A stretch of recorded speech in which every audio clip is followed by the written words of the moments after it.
Samantala, ating antabayanan ang mga ulat mula sa ating mga kapatid na himpilan sa probinsya para sa Regional News. Balita mula sa lalawigan sa bawat rehiyon ng ating bayan. Dito sa Ang Pilipinas Ngayon.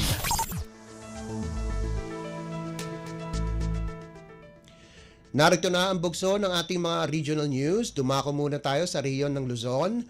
Pangasinan Provincial Police Office at Region 1 Medical Center muling nagsagawa ng bloodletting activity. Narito ang buong balita na ihatid sa atin ni Roel de Guzman mula RP Dagupan.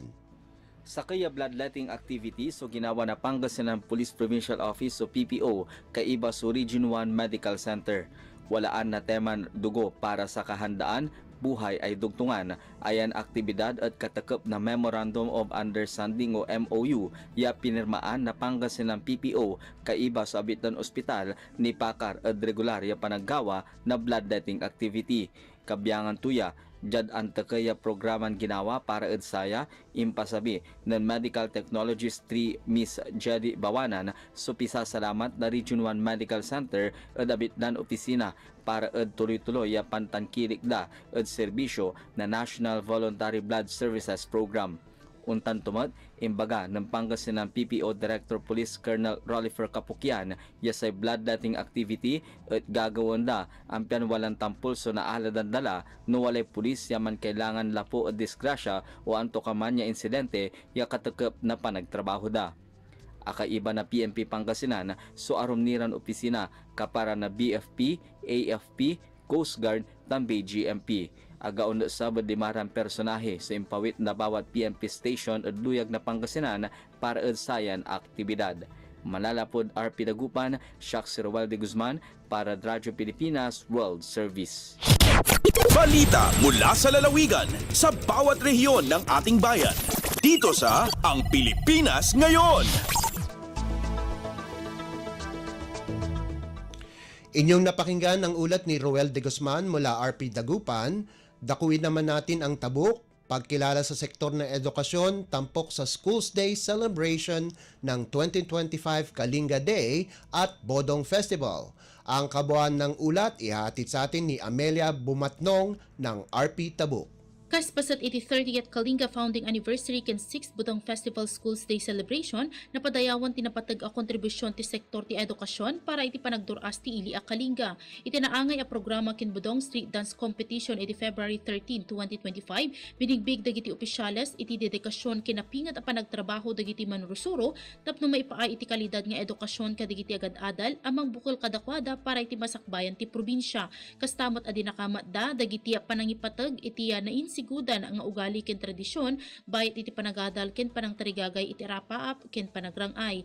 Kabayatan na nagkampiyon iti LGU Lubwagan iti Bodong Street Dance Competition ang nag-awat iti 100,000 pesos sa cash prize. First place iti Palbalan 90,000 pesos ken second place iti Pasil ang nag-awat iti 80,000 pesos. Kastamot ang naikan iti sag 50,000 pesos sa consolation prize iti LGU Tabuk City, Tinglayan ken Tanudan. Manipod DZRK Tabuk, Amelia Bumatnong para iti Radyo Pilipinas World Service. Balita mula sa lalawigan sa bawat rehiyon ng ating bayan. Dito sa Ang Pilipinas Ngayon. Inyong napakinggan ang ulat ni Amelia Bumatnong mula sa RP Tabuk. Dumako naman tayo sa Bontoc, Mountain Province Clustered Farmers Cooperative and Associations nakatanggap ng mga interbensyon mula sa Department of Agriculture. Ang detalye ng balita ihatid sa atin ni Arlene Fagian. May sa Agasuto, patpulo ang manalon manipod talo ang Clustered Farmers Cooperative and Association. Wano FCA City Mountain Province ito muna nga beneficiaryo iti farm equipment manipod iti Department of Agriculture Cordillera Region baba anti pump irrigation system for open source wano PISUS project para iti rice program. Nakaawat ni Ramon Calde, Board of Director ti Mountain Province Heirloom Rice Clustered FCA sa Jabarlig kan Bauco iti duwa nga unit nga pump kan engine nga gatad iti 138,000 kada ito'y Kasabot usaran iti 73 clustered FCAs. Kasabot iti utukan clustered FCA nga nakaawat iti pump con engine nga agatad iti 69,000 pesos. Nalaksid iti daytoy kat pasuplayan pay dagiti masuknan iti water tank con hose akas paset iti proyekto nga pisos. Iti sidong iti clustering ma-optimize iti intervention assistance iti gobyerno karaman iti panggapdang daytoy nga ad-adu pay nga manalon. Mangalap kan pamilyada iti maykan iti serbisyo tapno mapaadu dagitoy iti produkto da ken matgadanda. Manipod iti Bontok, Arlene Fagan para iti Radyo Pilipinas World Service. Balita mula sa lalawigan sa bawat rehiyon ng ating bayan.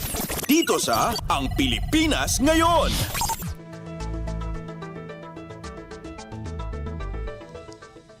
Inyong napakinggan ng ulat ni Arlene Fagan mula sa Bontok. Puntahan naman natin ang Lucena, makasaysayang Murillo Velarde Map, tampok sa klase ng mga mag-aaral sa Tayaba City. Pakinggan ang kabuuan ng ulat na ihatid sa atin ni Mara Grezula mula sa Lucena. Itinampok sa klase ng Social Sciences teacher na si Ginoong Jezreel Valdeavilla mula sa Benaventura Alandi National High School sa lungsod ng Tayabas ang makasaysayang Murillo Velarde Map. Ayon sa guro, ang mapang ito ang kauna-unahang scientifically accurate na mapa ng Pilipinas kung saan malinaw na ipinakikita na bahagi ng teritoryo ng bansa ang Panakot o Scarborough Shoal at ang Los Bajos de Paragua o Spratly Islands na kapwa inaangkin ng China. Ang mapa ay nilikha ni Padre Pedro Murillo Velarde at nalimbag noong 1734. Nagsimulang angkinin ng China ang Spratly Islands nang ilabas nito ang 9-dash line map noon lamang 1947. Kasama sa mapang ito ang Scarborough Shoal, ngunit wala itong pangalan. Ayon kay Ginoong Valdeavilla, mahalagang pag-aralan ng mga estudyante at kahit ng mga karaniwang Pilipino ang Murillo Velarde Map upang maipagtanggol ang mga teritoryo ng bansa hanggang sa mga susunod na henerasyon. Mahalaga rin ang papel na ginampanan ng mapang ito sa pagpapalakas ng territorial claims ng Pilipinas sa West Philippine Sea at ginamit bilang ebidensya sa makasaysayang desisyon ng Permanent Court of Arbitration noong 2016 pabor sa Pilipinas. Noong 2014, binili ito ni Mel Velasco Velarde sa isang auction sa Sotheby's sa London at kalaunan ay pinagkaloob sa pamahalaan ng Pilipinas. Mula sa RP Lucena, ito si Mara Cresula para sa Radyo Pilipinas World Service. Balita mula sa lalawigan sa bawat rehiyon ng ating bayan.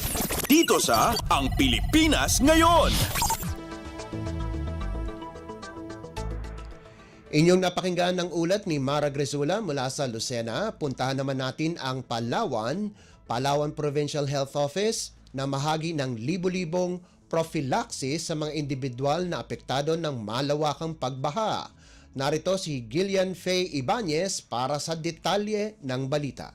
Akapantaw din ang Palawan Provincial Health Office ribu-ribong anti-exposure prophylaxis para sa leptospirosis sa mga Palawenyong naapektuhan niyang malawakang pagbaha sa Palawan. Sa pagpakimani ang Radyo Pilipinas Palawan key PHO Chief Dr. Faye Erica Labrador, apakandawat din niyang tanan mga municipal health officers tanan nga mga evacuation centers alin sa mga preposition prophylactic medications sa andang mga munisipyo. Akabuat sandaran din ang makonta na iyang mga information education campaigns kagapil din ang assessment ang paramatian ang mga evacuees. Ingkon ni Labrador nga hasta sa dadi arapa kaakalistang kaso ng leptospirosis sa probinsya darai ang pagba araray kakuranga ang supply. Sigon kay Labrador ing sasalang din anyang andang mga empleyado mga na-expose sa baha para sa dosage siyang itataw puwera lamang sa Agabaredes.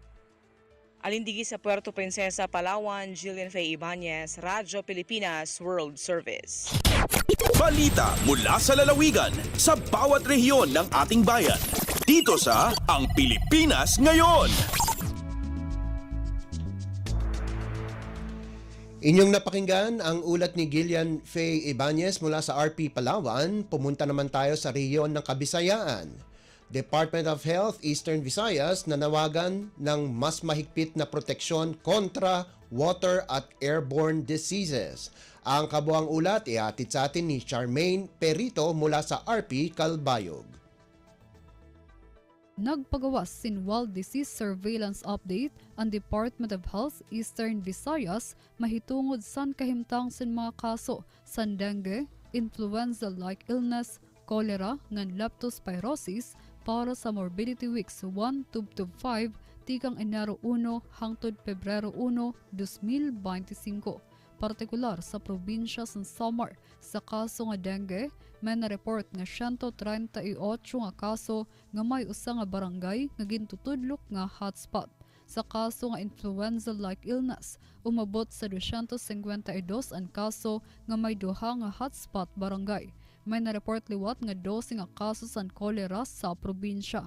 Sa leptospirosis, waray na-report nga kaso sa Samar. Padayon ang panawagan sa DOH sa publiko nga magbantay ngan maghimo sin mga pitad para malikayan ang nasabi nga mga sakit. Ginaaghat ang tagsa-tagsa nga igmentenar ang malimpyo nga panimalay, husto nga personal nga kahimsog ngan dayon nga pakigkoordinasyon sa mga otoridad panlawas base matagan sinigo nga bulig ang mga nanginginahanglan. Para sa Bagong Pilipinas, Charmaine Perito, Radyo Pilipinas, Radyo Publiko, Calbayog. Balita mula sa lalawigan sa bawat rehiyon ng ating bayan. Dito sa Ang Pilipinas Ngayon. Inyong napakinggan ang ulat ni Charmaine Perito mula sa RP Calbayog. Puntahan naman natin ang Mindanao. Comelec Surigao del Sur, pinangunahan ang Operation Baklas, mga campaign posters binaklas sa pag-uumpisa ng kampanya. Ang detalye ng balita ay hatid sa atin ni Nerissa Espinosa. Ubay-ubay nga mga campaign posters ang nakuha sa gipahigayon nga Operation Baklas sa pagpanguna sa Comelec Surigao del Sur sa unang adlaw pa lamang sa kampanya. Sumala pa ni Attorney Risa Constantino, Provincial Election Supervisor, nga gawa sa mga posters nga wala nabutang sa common poster area, apil nga ilang tangtangon katong mga wala usab musubay sa sukod nga gitakda sa balaod. Naibaloan nga pipila sa mga nabaklas nga campaign posters mao kadtong gilansang sa mga kahoy, sa poste sa kuryente o kilid sa mga kadalanan. Kalabot ini hugot ang pagpahimangno sa Comelec sa tanan nga mga kandidato nga ipakita ang pagsunod sa mga simpleng pamalaod sa maniini nga kabahin usab sa ilang pagpakita og mayong ehemplo. Magapadayon sumala pa ang ilang Operation Baklas sa musunod nga mga adlaw. Gikan sa RP Tandag kini si Nerissa Espinosa alang sa Radyo Pilipinas World Service. Balita mula sa lalawigan sa bawat rehiyon ng ating bayan. Dito sa Ang Pilipinas Ngayon. Inyong napakinggan ng ulat ni Nerissa Espinosa mula sa RP Tandag at mula naman sa Hulo, PhilSys registration at libreng SECPA patuloy na handog ng Philippine Statistics Authority Sulu ngayong Civil Registration Month. Ang detalye ng balita ay hatid sa atin ni Eloisa Mohamad. Napaon sa Philippine Statistics Authority at PSA halupaso ginabuk outreach program Hapalan Elementary School kawaaka na Barangay Ajid Indanan Sulu bilang bahagya pagsabo sa nikakatuan taga 5 tahuan na Civil Registration Month. During a feeding activity, nagapaon rin sab sila PhilSys registration, maksud mapataas ang pamahab sa rakyat at kahalakaan sa civil registration iwan kadihilan waktu in rakyat makapalista ha PhilSys, iban mga kawasin national ID nila. Bahagi rin sab sin pagsabo ha nasabot pa karadyaan in on-the-spot poster making contest. Amon tiyawran si mga first-year college student dahil tiyang gihulo. Samantara ha katibukan sinabulan February, magadihilyan libre SECPA in PSA Sulu ang mga sila mabaya kumawa sin civil registry document nila piana sin birth certificate. Deng ha RP Hulo, Eloisa Muhammad para Radyo Pilipinas World Service. Balita mula sa lalawigan sa bawat rehiyon ng ating bayan. Dito sa Ang Pilipinas Ngayon. Inyong napakinggan ng ulat ni Eloisa Mohamad mula sa Hulo at dito na nagtatapos ang ating regional news.